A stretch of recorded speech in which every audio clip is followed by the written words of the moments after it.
Welcome to the podcast. Today, my guest is Rachel Bostock. Hey Scott, how you going? I'm good. How are you doing? I'm great.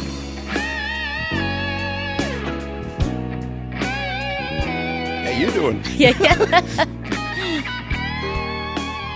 I've had your brother on the podcast, and you had a family band with your brother and your other brother and your sister for a while. That's right.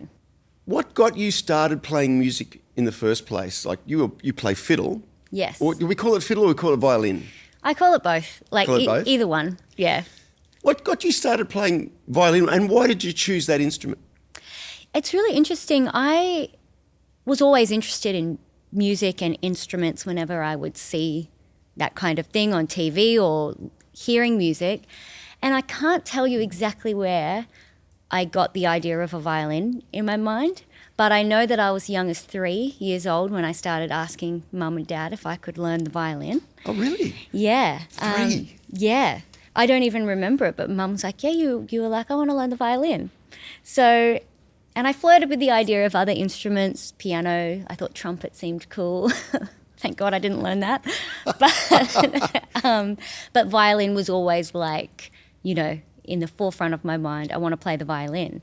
They didn't actually have a string program at my primary school until I was about 8 years old. They said they were going to be introducing a string program the following year, and I thought, this is my moment. I'm going to learn the violin finally. So school at Helensvale?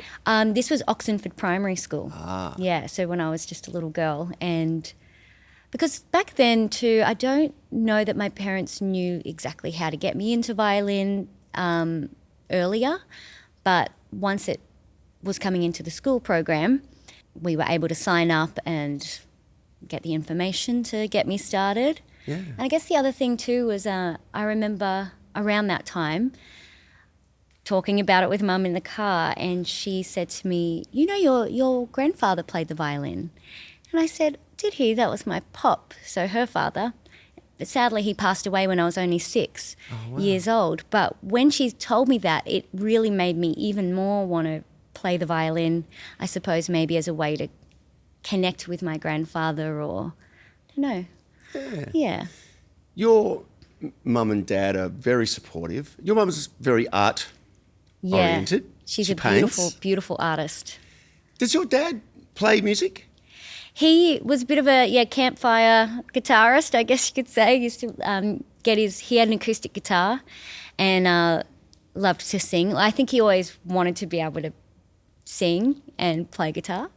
Fun fact, Dad was an original member of the Bostocks band. Oh, really? Yes. Well, I remember recording the Bostocks down in Coffs Harbour. You must have been maybe 10 or 11? I might have been a little bit older at that point. Maybe 12 or 13. Is that when we were playing in the pubs? We were playing Yeah. Yeah, I might have been about 14 then. Oh. Yeah. But very, very I remember you early. being very young. I was, or maybe I was about 13. Yeah, I can't quite remember now. You were but, playing wonderfully well even back then, though. Oh, well, thank you. And when you started playing, was the family band thing always a thing? Or was that something that happened later on? Because obviously it became to be a thing where you guys were travelling and touring around or everywhere playing together. Yeah. But I'm curious, because you're the youngest? Yes, I'm the youngest of the 4. Well, to answer your question, the band started pretty much around the same time that I started learning the violin. So I was just shy of 9 years old when I started learning.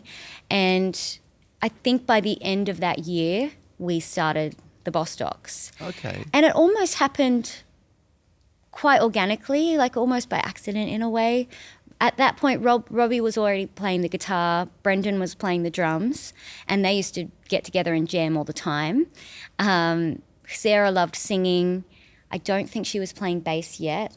But by the end of that year, I think we had a friend of my dad's. He used to take us to a country music club in Gowanaba. Ah. And, we used to be mucking around and the boys would be interested in the music. And then I think there was a friend there and he said, why don't you kids get together and and play together. So then that kind of is how it came to be, that we started playing music together, and Sarah got a bass guitar for Christmas and the whole band sort of formed together, and we really enjoyed playing together. So, yeah.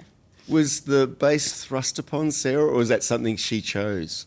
I have to ask Sarah that question. I think it did kind of, yeah, we needed a bass player. Okay, but she came to really love the bass. So before that, she was learning, she had keyboard lessons for a little while. Okay. But, yeah, I don't think she loved that. I think she enjoyed it, but I don't think she loved the teacher. But, yeah. It can make a big difference if you've got a great teacher or not, to your enjoyment levels of the instrument. Absolutely, yeah. Did you have any great teachers along the way?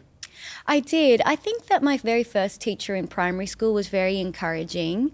Her name was Kylie Gabb. So I loved going to lessons, and she was a bit younger, so I thought she was really cool, and she was very sweet. So she was very encouraging in my early years. And then when I was older, when I got to my teen years, I was really interested in exploring other styles, because in the school system it was all very classical based. Okay. Everything's, your basic technique, classical. I did Gold Coast Youth Orchestra for about 5 years, which I really enjoyed as well. But good grounding? Good grounding, yeah, for sure. But because I was already, all along that journey, I was already playing in the band. So I was around a lot of different types of music, and, we were learning country and that kind of stuff, but I kind of had to figure out how to play that style myself. I didn't have a country bluegrass teacher or even a Celtic teacher, even though we did touch on some Irish stuff at school, but nothing really grounded in that technique, which there's so much, Because you're a big fan of the Corrs. Yeah. Does that come from that love of Irish music? For sure. I like the Corrs. They brought out their first album around the time I started the violin. Okay. So I was obsessed. I thought they were the greatest thing, and what an incredible, band to have as an influence, especially with 3 strong front women. And another family connection thing again. Yeah, and I just loved the harmonies and of course the violin, so I just adored them. But yeah, so I guess listening to that influenced me a lot. I think the Celtic thing is in the blood. My grandfather was Scottish. There's Irish there on Dad's side, and the English. So I think it's kind of in the blood in a way, being drawn to that. But yeah, so once I got to about towards the end of my journey at Gold Coast Youth Orchestra, I was around 15, and I was like, what else is there? I want to learn. I want to kind of dig more into that. I want to be able to rock out on the violin a bit more, And I think it was one year in Tamworth, a gentleman by the name of Michael Lozen was introduced to me, and he was an incredible violinist and fiddle player, and he would, his style was so eclectic. He played a bit of everything, and he really helped get me out of the box of just, okay, he's like, just go for it, If you're going to make a mistake, make it a good one. So he just got me kind of thinking about just exploring the violin, exploring different ways that you can play it. And yeah, he had some really great advice for me. Yeah. There's been some incredible out of the box odd characters that do play violin. Who was that English guy, Nigel? Nigel Kennedy? Yeah. Yeah, he was great too. Phenomenal player, very punk attitude, but he played classical stuff, didn't he? Yeah, he did. Yeah, I think so as well. Bit of jazz as well, did he do? Yeah, he sort of played between styles. With safety pins out of his ears and punk hairdo. Yeah, that's it. Yeah, well, that was the other great thing about Michael, is that he introduced me to a lot of different players as well, like Nigel Kennedy, Dixie Dregs. They've got some really cool... Michael O'Connor? Mark O'Connor? Oh, Mark O'Connor. Mark O'Connor. Oh, gosh, you've got to get that right. You know how I actually found out about Mark O'Connor before I met Michael? I was doing a gig at the Coomera Lodge Hotel, and I was only about 14 at this point. And this guy come up to me and he said, you guys were amazing. I think we'd played The Devil Went Down to Georgia. And he said, have you ever heard The Devil Comes Back to Georgia? And I said, no. He said, there's actually a sequel to the song, The Devil Went Down to Georgia. He said, it's absolutely incredible. It's on this amazing album called Heroes by Mark O'Connor. He's like, I'd love to send you a copy of it. And I said, well, yeah, I'd love to hear it. And people say these things, but they never follow through. Yeah. But sure enough, I gave him our postal address and he sent me a copy of this album, and it was incredible. It's to this day one of my favourite albums. So it's Mark O'Connor, but every song he's playing with a different fiddle player. So like Johnny Gimble, and he does The Devil Comes Back to Georgia, which features Charlie Daniels, but it also has like Johnny Cash doing vocals. I think Travis Tritt is in it. And the fiddle is just next level.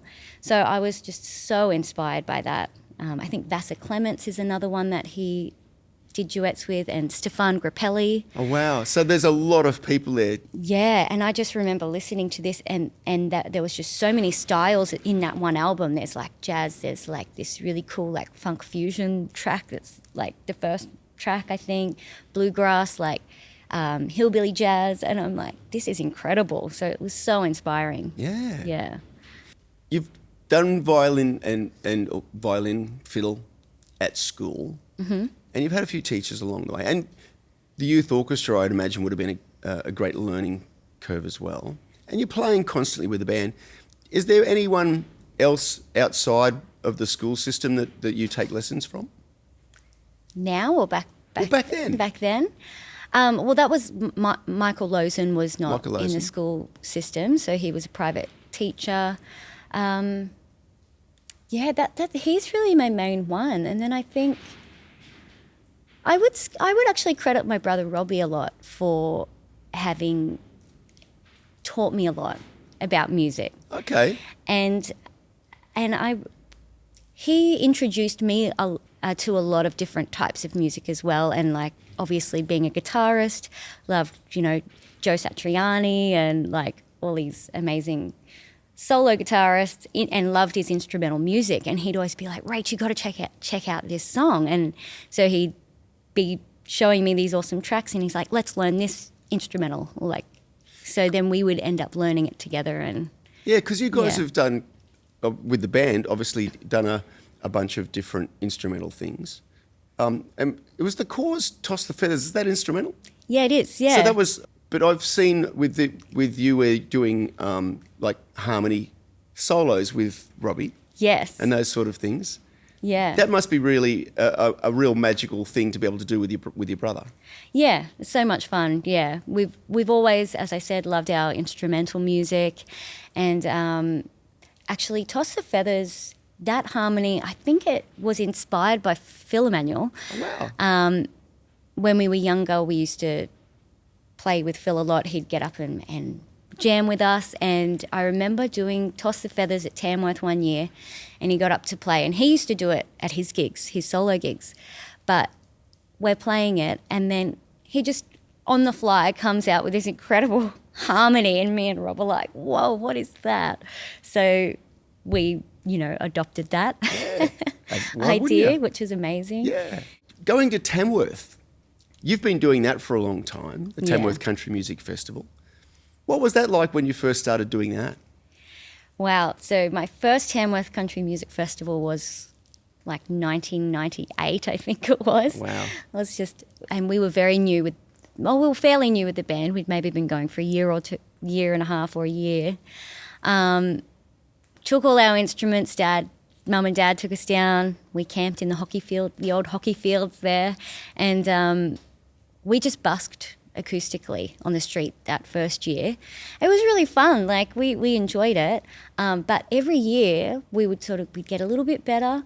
We'd start bringing a bit more equipment. We'd be amplified, and we learnt every time we'd learn that the best time to busk was at night time, after that heat of the day, but towards the end of the night, like late. When people had a few drinks, they'd stumble past, they'd be very happy, and they're like, wow, look at these kids, throw and all the spare coin. They'd be throwing all their spare change into the case, and we had a really great corner spot that we'd play at every year. And yeah, we had so much fun.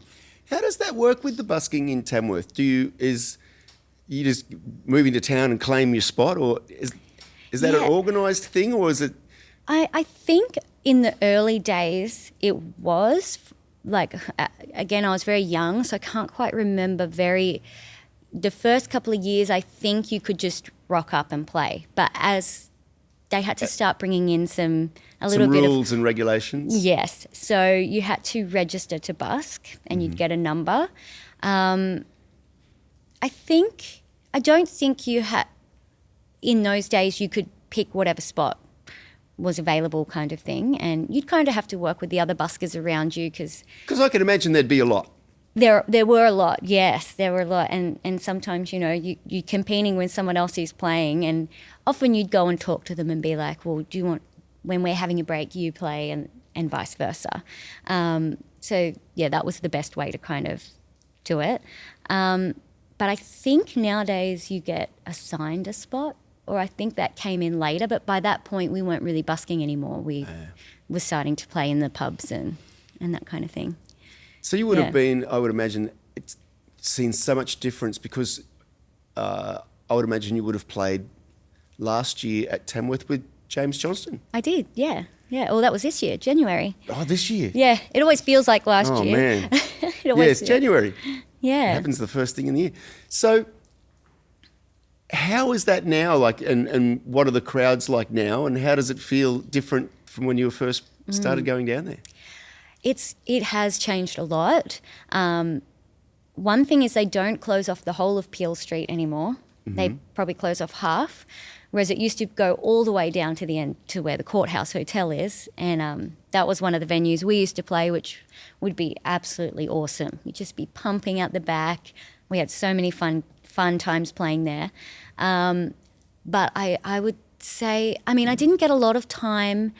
It was very we were in and out. I think we only did 2 shows. So I didn't get a lot of time to kind of check out what was happening in the pubs around town. But I think there are still bands doing their thing.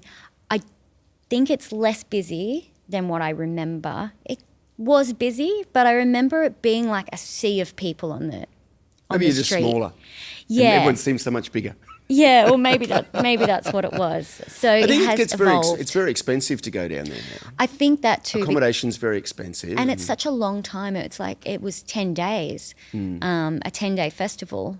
I'm not sure if it's still the same length, but I think, most people now maybe can afford a weekend rather than, 10 days of it. 10 days of it. Yeah. Yeah, but it is cool. They've got something happening in the park every night now, whereas they used to just have an opening night in the park and then a closing night. And now there's a concert in the park, a free concert in the park every night, which I think is really cool. Gives a lot of bands a chance to play on a big stage and, connect with a larger audience. Yeah.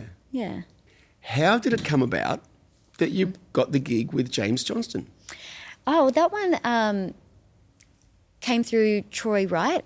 Oh, with Troy? Yeah, so he's, we've grown up with Troy. He's one of Rob's best mates. Yeah. I've played with Troy a lot over the years in various bands that we've done. Yeah. And James was booked to play at CMC Rocks, and this going back to 2022. And he had a new song coming out, and it had fiddle in it, and he wanted a fiddle player to come out on that gig just for the one song. Wow. And Troy, obviously, he was looking for someone, and Troy said, why don't you... Get Rachel. Give Rachel a call. So he rang me up and said, hey, Rach, I'd love to get you to come and play CMC Rocks with me. And I'm like, hell yeah, that sounds awesome. So went there, and it was, I just did one song for the first gig, and it was incredible. It was one of the biggest crowds I've ever played in front of. And then from there, I think we would cross paths because we were doing Hinterland at that point. So I think we were both at Tamworth. So he said, oh, you're going to be in Tamworth. Do you want to come and do the same thing? And then I think I maybe did an extra 1 or 2 songs. And he just kept getting me back. And now I'm pretty much, just in the band. I do most of the set now. So yeah, that's great. It's great fun. Yeah. It's a fun show. Like all the guys are great. We get on so well. So it's good fun. Yeah, it must be a really cool thing having that connection with Troy coming, because obviously you would have known Troy since you were really young. Yeah. Well, I think, it's right. Rob would have been in grade 8 when they met and became friends, and they had a high school band together. Yeah. So I guess I would have only been, 11 or something like that. Yeah, so known him for a long time now. Yeah. And he's a great drummer. Oh, brilliant. He's a great drummer. Yeah, incredible. Okay, so we've done the Bostocks band, and you've done a lot of stuff with Robbie. Let's talk about Hinterland. Mm-hmm. How did that come about, and what was your experience like doing that stuff? Yeah. Well, actually, I should go back before Hinterland is the Daisy Jukes. Ah, that's so, right. Yeah, Jesse. Because that's the impetus to things to expand into Hinterland. Exactly, yeah. So Jessie had moved up to the Gold Coast around 2011, and she was doing a lot of solo gigs around town, and she realised to get more work, it'd be great to have a duo. And we were already friends at this point, and she said, "Do you want to come and do a duo with me? It could be fun." And I was like, "Yeah, be a bit of fun."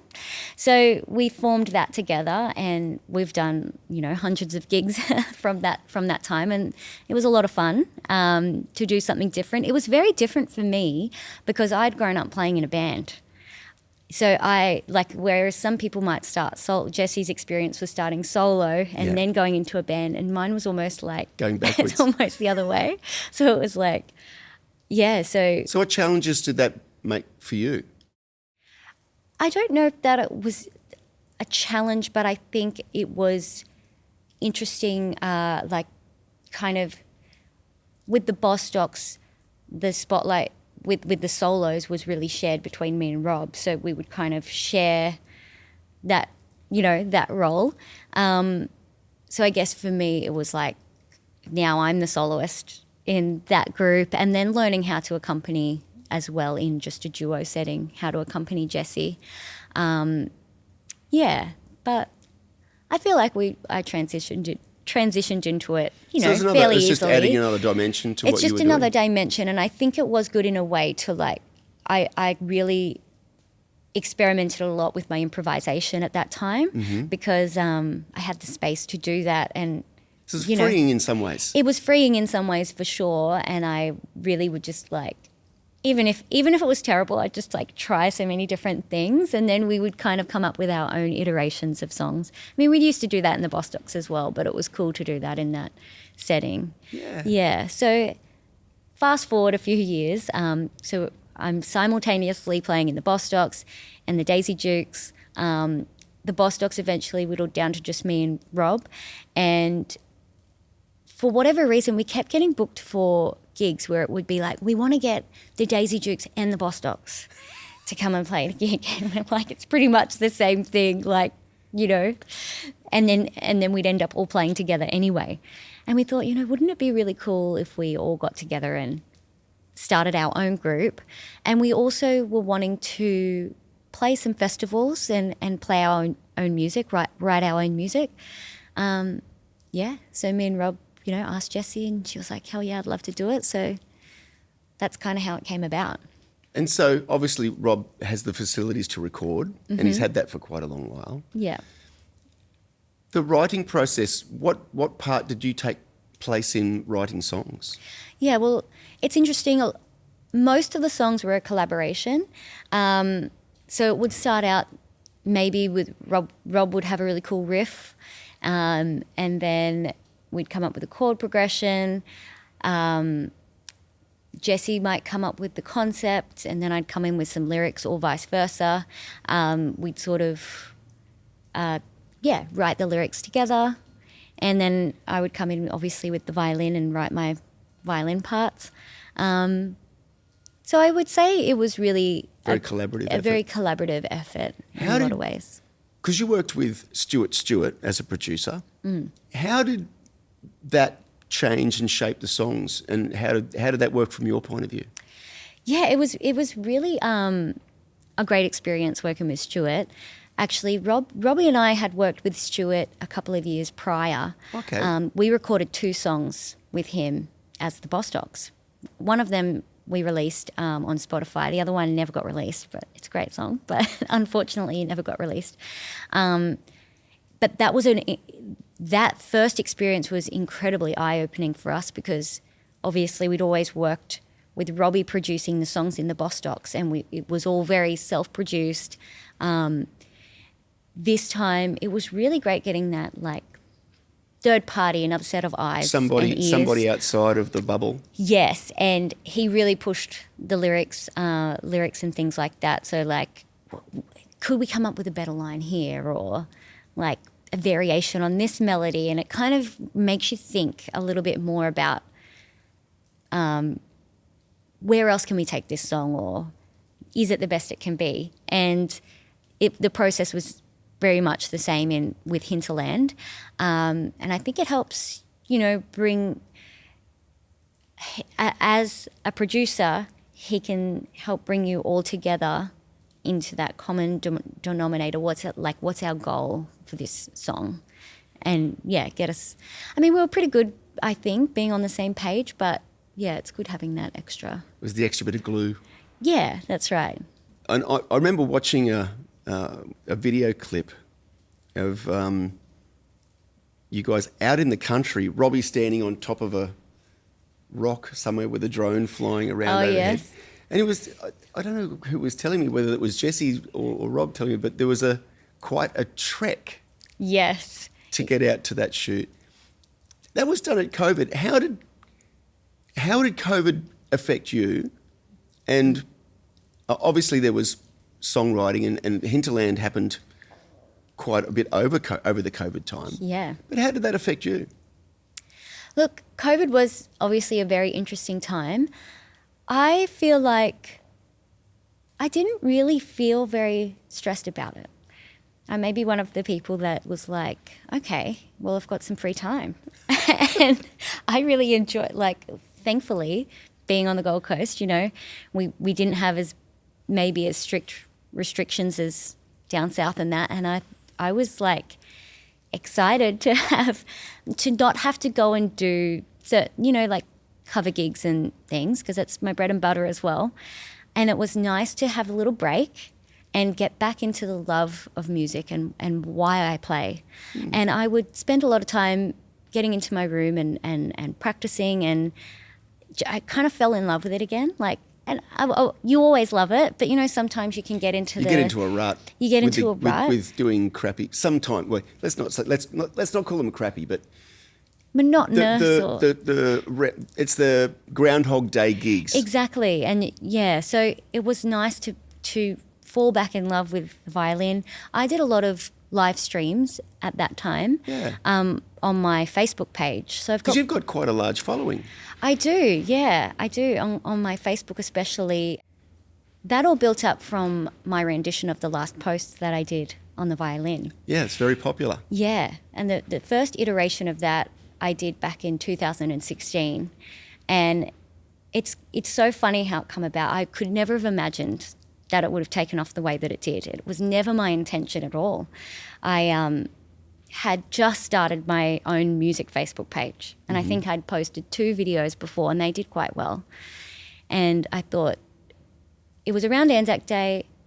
I was a little bit inspired, Mark Knopfler does a version, Phil Emanuel did a version of The Last Post. And I thought, maybe The Last Post would be really beautiful on the violin. Mm. And I wanted to do my own tribute to the Anzacs. At that time, I was really thinking a lot about my two of my great-grandmothers who both lost their first husbands in World War I. Oh, wow. I was thinking about them. I was thinking about, all those people that never came back. And I thought, this is going to be my tribute to them. And even as I filmed it, I lit a candle. You can see the candle in the background of the video. I thought about them, and I played it, posted it. And within 24 hours, I think it was, 50,000 views or something like this, which was crazy to me, but it just kept going up from there. From that, I met some incredible people, one of them by the name of Rick Meehan, and he wrote me a message and said, I absolutely loved your last post. I'm putting on a gala, but it's not for 2 years. But he said, it's going to be, it's a fundraising gala for the Keith Payne Veterans Group. Keith Payne's one of our most decorated war heroes. Mm-hmm. and the oldest, I believe the oldest living Victoria Cross recipient. Oh, wow. So he was going to be there. Willie Appiata, New Zealand VC, was going to be there. A few others as well. Plus, I think we had our Michael Pratt, I believe his name is, who is the George Cross recipient. Like, so these incredible, and I said, that sounds amazing. I met with Rick and I said, let's lock it in. So we locked it in 2 years in advance. Fast forward, I go to the event and I was so nervous, and I never get nervous. Oh, wow. But I was so nervous to play the last post because it's one thing to have it online, but when you're playing in front of veterans and people who have... And it's you out there on your own. It's me on my own. There's no support. You hear a pin drop. Yeah. And it's like, how's this going to be received? Is this sacrilegious that I'm playing the last post on a violin and not a bugle? Oh, wow. Because that's the tradition, Yes. you know? And you're just never sure. But anyway, I played and it was very well received, and I had some lovely compliments.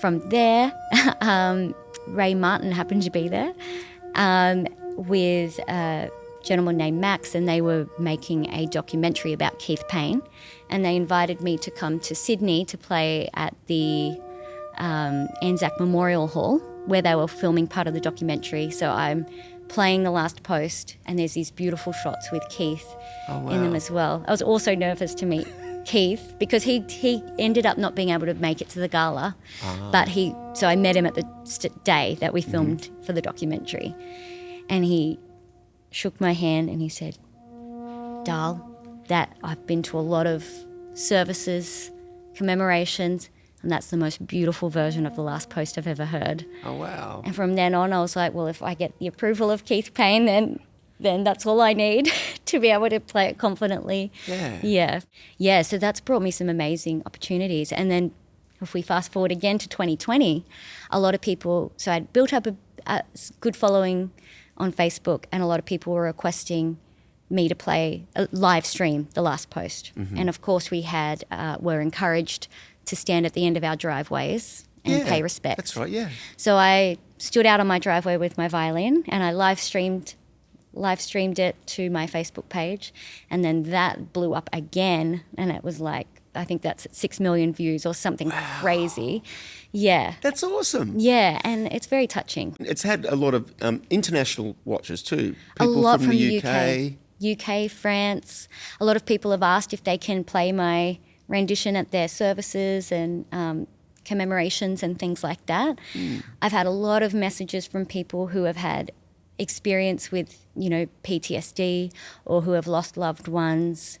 One message that I'll never forget, because it was very touching to me, a man wrote to me and said, I've been going through a really hard time and I haven't been able to cry for a long time. And he said, it's the first time I've cried in years. And I just wanted to say thank you for that. And yeah, that really touched my heart. So it's really touching a lot of people.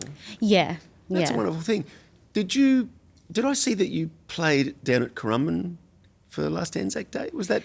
No, I haven't done Currumbin. I've done, I played in Adelaide a couple of, I think that was 2023. I played at a service for their Anzac Day. This year was more of a private, it was at a residence at Sea Change in Arundel. So they have their private commemoration. So I played at that. It's a nice spot, that. I've done some gigs there. Your mum? Yes. Your mum works there? She does, yeah. She's very popular. So Now, they're a lovely bunch of people down there. Yeah, they are. Yeah. Is there any other highlights of things, like if you could pick a a highlight of something that you've done, what would that highlight be? My goodness. Apart from, I mean, obviously the ones that you've just mentioned. Yeah. There's been a lot of highlights over the years. I have so many fond memories of the Bostocks and playing with Phil Emanuel. And also we have a friend, his nickname was Floorboards, which sounds so normal to me, but his name's Jamie Bryan, but we all called him Floorboards, and he used to get up and play with us as well.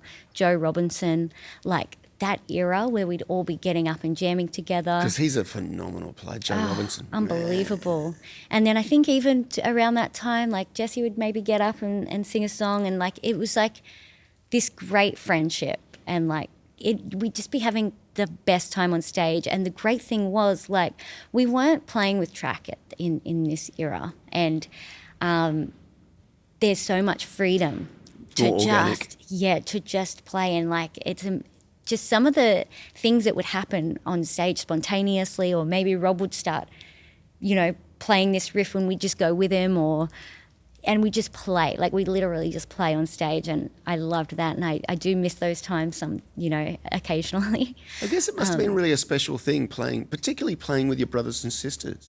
Yeah, it really brought us closer. I mean, we had our moments, as all siblings do, but it was never anything that we'd have our squabbles, but then you'd get over it. And, we were going down to Coffs Harbour and Grafton a lot around when we were teenagers, and every weekend people thought we were from there.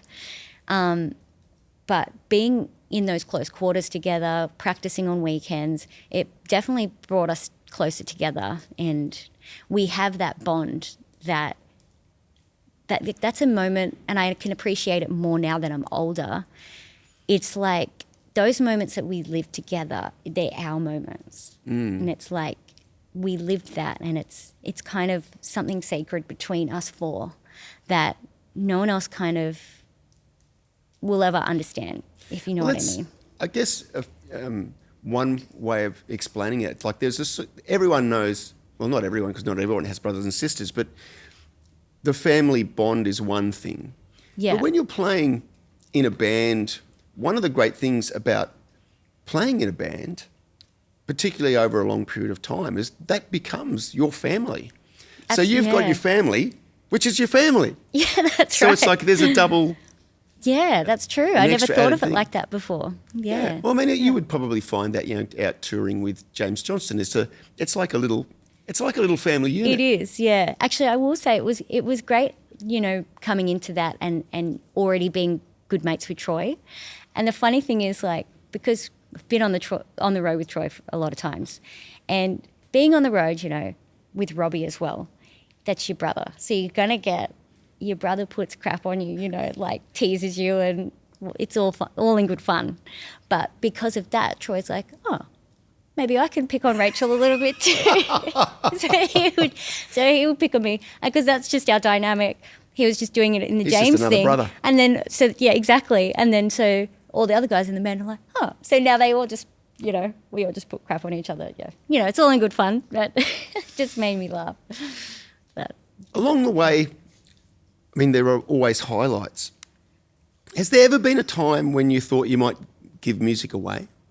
Has there ever been a time where something's happened that you thought, geez, I wish that hadn't happened, or was a situation that you wish you hadn't been in?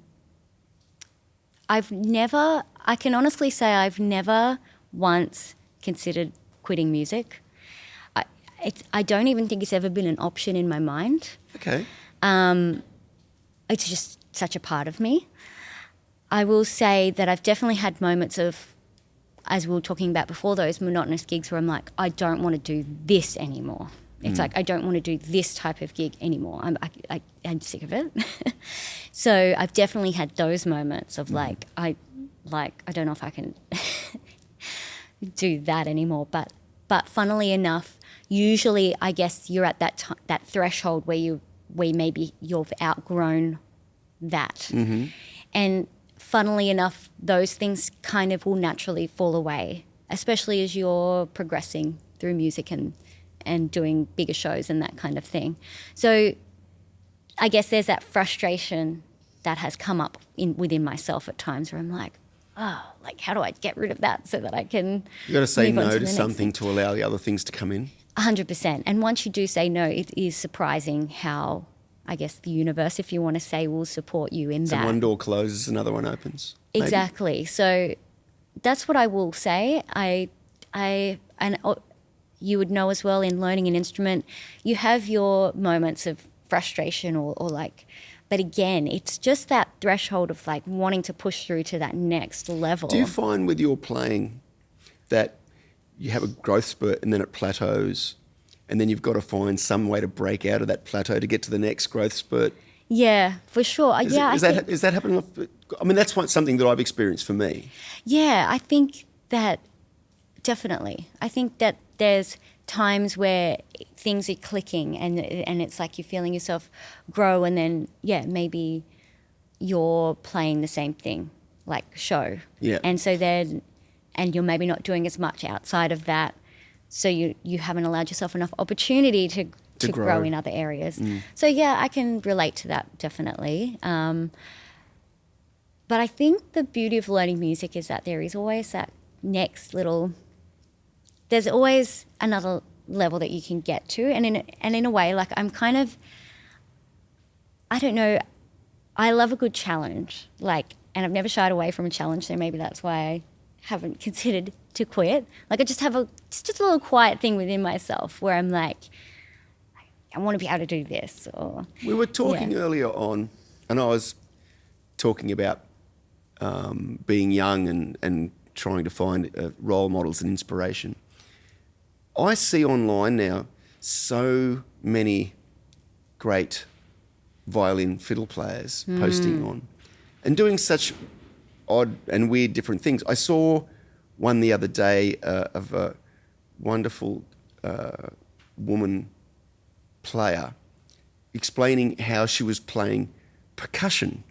yeah, chopping they call it. Yeah, chopping. It was like, and it was the skill level and technique to go backwards and forwards between all those things and make things happen. Yeah. Obviously requires a lot of dedication and practice. Yeah, there's a lot of hours that happen, behind the scenes. How much time would you spend in a week practicing? Look, these days, not enough. Definitely not enough.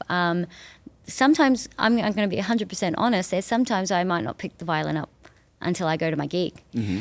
But when I am at home and I do pick it up, like, I might not put it down for a good couple of hours. So my practice sessions will range anywhere from, depending how much time I have, but an hour to, and I could spend a whole day. Like especially if I'm, when you get in that zone, you're really, maybe you're learning something or you're writing something and you're just playing and you're feeling inspired. Yeah, you're feeling inspired. Like those are the times when I can, play 5-6 hours in a day. But yeah, it doesn't always happen. It amazes me sometimes how you do lose track of time. Yeah. And it feels like, I've only been doing this for an hour, and it's like, it's like, I should put it down, and there'll be that little thing in my mind that goes, and the neighbours might be getting sick of this, but I'm like, but I'm so close, I just need to nail that riff or something. Yeah. You've been recording, and you've got is it an album's worth of stuff or a single? I've got a single. You've got a single? I've recorded a single and a half. A single and a half. Yeah. So I'm really excited. It's a new chapter. First time that I'm releasing music as a solo artist. Wow. So it's very different. Even though I've done, I've got my following on Facebook and online from doing live streams, but I think I did play some original music in those, but a lot of it was cover music, stuff that inspires me. So now this is a new chapter of releasing songs I've written myself. So the first single is called Living Proof, and it's produced by Robbie. Oh. So that I'm looking at November for the release of that. And there's singing and playing? Singing and playing. So think kind of like the Corrs vibes. Okay. Obviously being such a big inspiration. That one maybe has a bit more of an uplifting element, fun. It's kind of a fun song, that one. So, yeah. I should get you to play a little bit.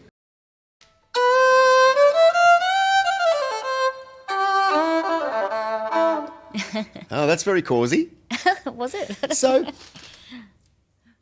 if you were to if I said to you, we're going to play like an Irish jig or whatever, what does that mean? How does that translate to what you would play on a fiddle? Irish jig. Oh my gosh. Does it I know. Does it change the flavour of the notes that you would choose? Yeah, so I think the technique slightly changes. Irish music has a lot of little like ornamentals and What's an ornamental? Like a little.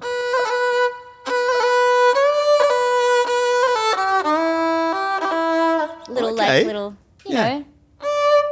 know. We can't try and think of one that I play.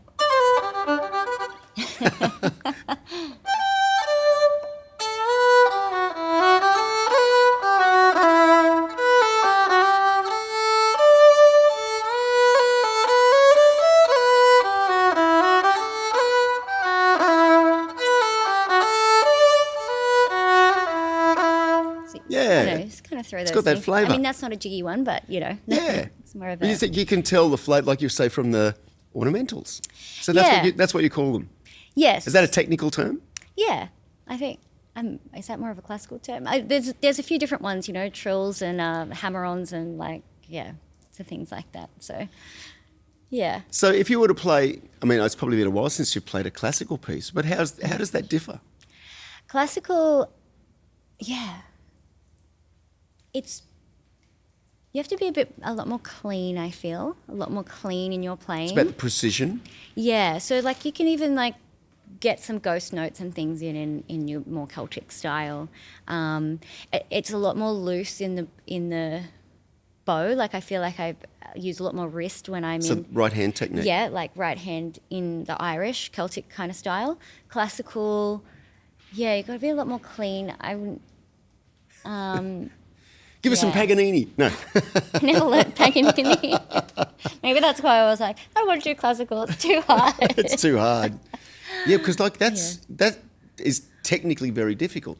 Yeah, and I can absolutely appreciate like the classical players that they need so much focus and precision. I definitely every now and again I'll revisit some Bach or something like that for the technique. How does that? I mean, well, let's change the focus of the question. How does that compare with playing things like "Devil Went Down to Georgia"? Again, like for me, Which is a very famous, obviously it's one of the Yeah. most famous fiddle pieces. Yeah. I feel like when I play like non-classical music, I feel like a lot more free. Okay. And I don't know if it's just a mental thing, in that classical feels very regimented in a way, but it could just be a mental thing for me.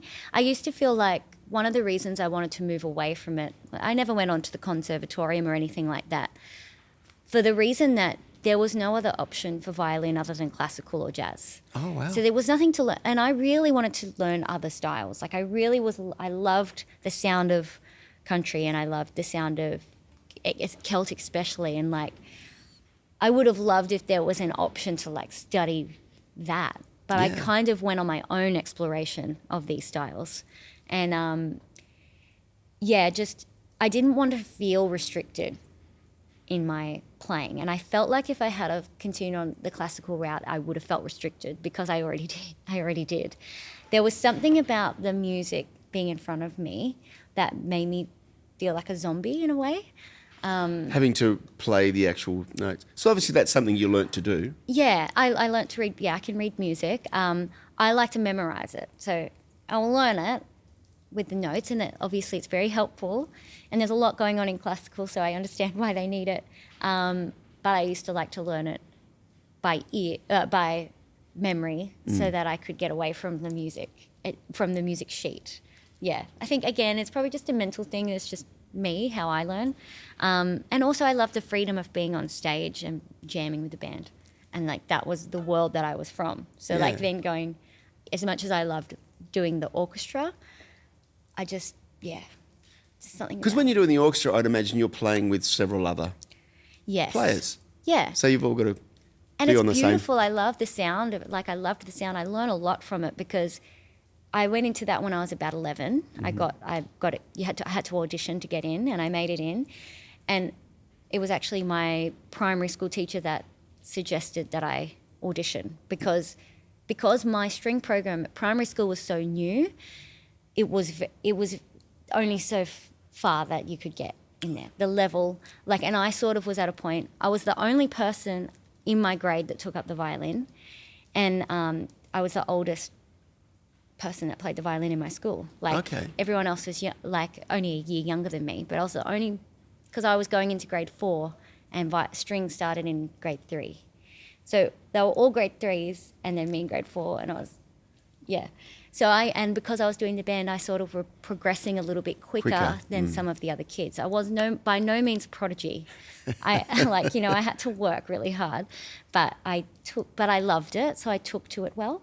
So I think I just was progressing a bit quicker, and my primary teacher probably saw that and thought I'll learn a lot more. So I went from being top in the school, went to youth orchestra, and I'm at the back of third violin. So that helped me progress. Yeah, I was just going to say, so being around other players playing who are better than you, that's got to be inspirational too. It is, yeah, definitely. And it's oh, okay, and wow.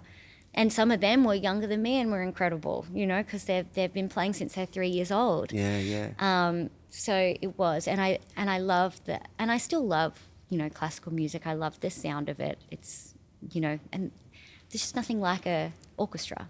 So it was really cool to have that experience. But when I got to a teenager, I'm doing the band, and I'm like, I don't want to do classical anymore.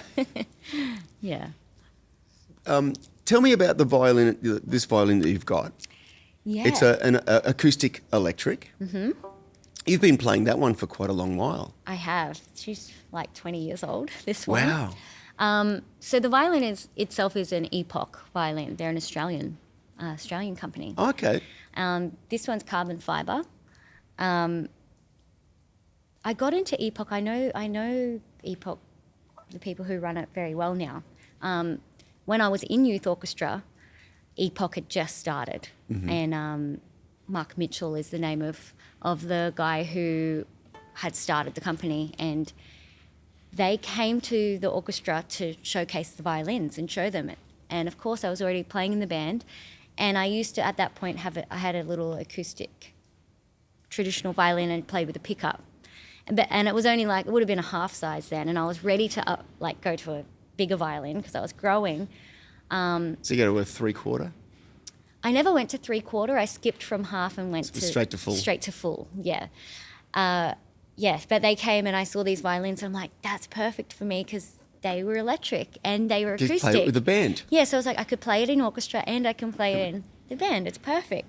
So I went to mum and dad. I'm like, I've got to get this Epoch violin. And they rang them up and I got to go and have a look. They used to have a little workshop in Southport on High Street. So I went to High Street one day to look at the violins, and I didn't realise, but Mum had bought one for me. So we went there and it was so exciting. It was like, well, you get to take that home. And I was like, oh, really? My first one was a wood Epoch, and it was maroon coloured. Okay. Then I had a pink one. And then I moved on to this when they brought the carbon fibre technology in. The thing that's really good about it, it's so durable.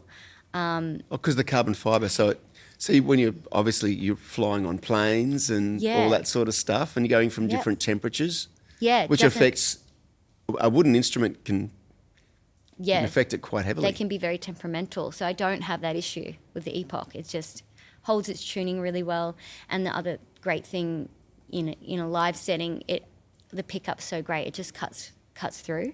So that's why it's worked for me for these years. So you don't have any issues with feedback or anything like that? No. Yeah, I mean, most of the time nowadays anyway, I'm using in-ears, for when I'm playing with James. Yeah. Full band gigs. Back in the day was all fold back, so, I really had to tune my ear to get over the guitar and the bass. Yes, you would. Standing in front of the amps, and I'm like... Yeah. Turn down, Rob. But or Phil, when he'd get on stage, he'd get up to sound tech and be like, turn the fiddle on, turn it up in the wedge. Good times. Yeah, but it's been a great workhorse. Yeah. So, singles coming out in November. I'll put links below so that people can check out your Facebook. Do you do a YouTube channel? I've got YouTube, yeah, I'm on Instagram and So TikTok, I'll put all the links down things. for Rachel's stuff below, so anyone who can want to go and have a look at the last post or any other stuff. And I guess that's where they'll be able to find the new single when it comes out. Yes, definitely. I'll definitely be letting everybody know when it's coming. Is there anything that we haven't covered that you'd like to talk about? I think we've covered most bases. Yeah, it's just, I'm like right on the cusp of like a new musical venture with, of talking about the solo project. Yeah. So, yeah, it'll be exciting to see where that goes. And I guess the next thing would be to ask you, where do you see yourself in, say, 10 years' time? 10 years' time? That's an interesting question. I don't even know if I've thought that far ahead. One thing I'm working on at the moment as well as a side project, and that I do see me doing more of in the future, is I love writing poetry, and I'm currently putting together a collection of my work to put into a book. So I don't know when you'll be seeing the first one. I'm aiming for the end of the year, but there's quite a bit of work to do still, just with editing and that kind of thing. And I've never done it before.